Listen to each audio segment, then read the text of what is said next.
আসসালামু আলাইকুম রহমতুল্লাহ বরকাত। শিক্ষিত উদ্যোক্তা ইউটিউব চ্যানেল আপনাকে স্বাগতম।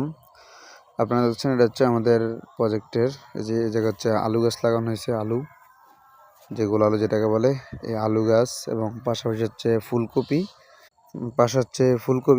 এবং চারিদিকে ভুট্টা লাগানো হয়েছে।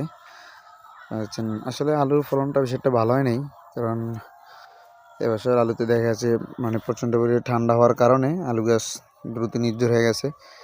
যেটা জোয়ানোর প্রয়োজন ছিল সেটা হয় নাই, একবারে কম। আলুর কেলগুলো এখনও ফুলে নেই, বাট পর্যাপ্ত পরিমাণ তোষ আছে খেতে।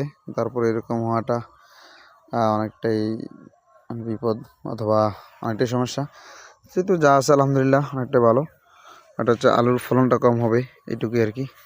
এবং এর পাশে এটা হচ্ছে আমাদের মিষ্টি কুমড়া এবং কালা বেগুনের যে প্রজেক্ট। আলহামদুলিল্লাহ, দোয়া করুন।